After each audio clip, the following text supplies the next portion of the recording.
Bienvenue à Miramas, au lycée des Alpilles, un lycée pro qui propose aux jeunes des formations au métier d'art. La pierre a toujours fasciné les hommes, les artistes, et vous allez voir que des jeunes filles se tournent aussi vers la carrière de tailleur de pierre, tailleuse de pierre. D'ailleurs, on a rendez-vous avec Inès, elle nous attend. La voilà, Inès. Elle est là. Vous avez quel âge? J'ai 16 ans. Et à 16 ans, vous savez déjà que vous voulez être tailleur de pierre alors? Je suis tombée amoureuse du métier.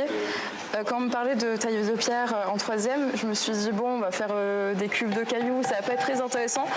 Mais comme là, je suis en train de faire, c'est vraiment très beau, c'est majestueux. Je trouve ça vraiment très impressionnant. Après mon CAP taille de pierre, j'irai faire un bac pro IPB, intervenant en patrimoine bâti, pour accéder à une école d'art. Dans l'atelier, ces élèves réalisent du mobilier, avec des drapés, des moulures modernes mais qui évoquent l'Antiquité. Il faut suivre le dessin, les tracés géométriques, appréhender les formes et les volumes. Ensuite, c'est une histoire de ressenti. Il est ici, là, toi, mais il faut garder quand même le mouvement de l'ensemble. Là, plus trop la taille de pierre, tu plus le fait, il faut le sentir. La pierre, c'est une matière émotion, ce qu'on fait, c'est de l'émotion, quoi. Donc il faut que ça transperce. Si c'est trop mécanique, si c'est trop industriel, c'est froid, c'est pas vivant, quoi.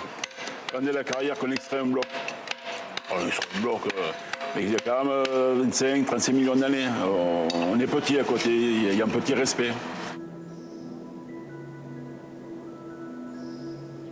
À cette époque de l'année, de nombreux élèves sont en stage ou en formation sur le terrain, en entreprise, et c'est le cas de Paul que nous retrouvons ici à la carrière de Saragan. C'est la seule carrière en extraction souterraine de la région, avec ses colonnes de 20 mètres de haut et ses monolithes de 800 tonnes qui sculptent la colline. La roche calcaire et blanche des Baux-de-Provence est extraite et travaillée sur place. Paul y travaille en alternance. Paul, en fait, vous êtes un peu dans votre seconde maison, là. Seconde maison, c'est ça, l'endroit où je passe le plus part de mon temps. C'est magique. C'est magnifique. C'est un endroit, un décor, un fond d'écran. On travaille dans un fond d'écran, on a l'impression. Quand j'arrive le matin, c'est tous les jours un peu exceptionnel de travailler dans un endroit pareil, quoi. Il n'y en a pas deux. Sa mission, créer une fontaine. Elle est en train de prendre forme. Ça, c'est le bassin, ce qui va venir retenir l'eau. Donc forcément, on le fait en plusieurs pièces, on ne peut pas le sortir en un seul bloc. Et donc on va venir empiler nos cailloux, un peu comme des Legos, qu'on aura taillé chacun, on aura passé du temps sur chaque caillou, et qui vont venir s'imbriquer chacun entre eux, quoi. Vous êtes très demandé, je suppose, une fois que vous êtes diplômé.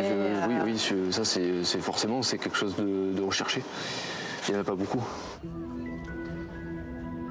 Quartier nord de Marseille, le lycée Diderot.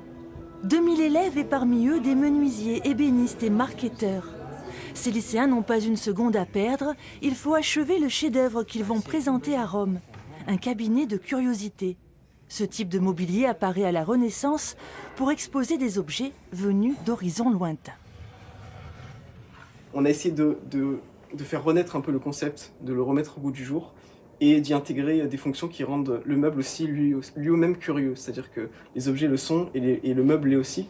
Puisqu'il s'ouvre, il y aura aussi des effets d'éclairage. Par exemple, quand il s'ouvrira, l'éclairage va flasher un peu. Comme s'il y avait un tonnerre, par exemple, parce qu'on compte mettre des haut-parleurs aussi. Eucalyptus, frêne, olivier, les élèves en marqueterie travaillent différentes essences de bois. Raphaël crée, fabrique ces étranges insectes qui vont eux aussi s'envoler pour la Villa Médicis. C'est fou quand même, c'est une bonne expérience pour quelqu'un de mon âge surtout. À la Villa Médicis, il y a certains ébénistes qui ont 80 ans et ils n'ont jamais pu aller à la Villa Médicis. C'est un peu un rêve. Être accueillis à la Villa Médicis, c'est pas rien, donc nous aussi, on a décidé de les accompagner. Je vous dis rendez-vous demain à Rome. Comment on dit déjà? À Domani. Allez hop, parti.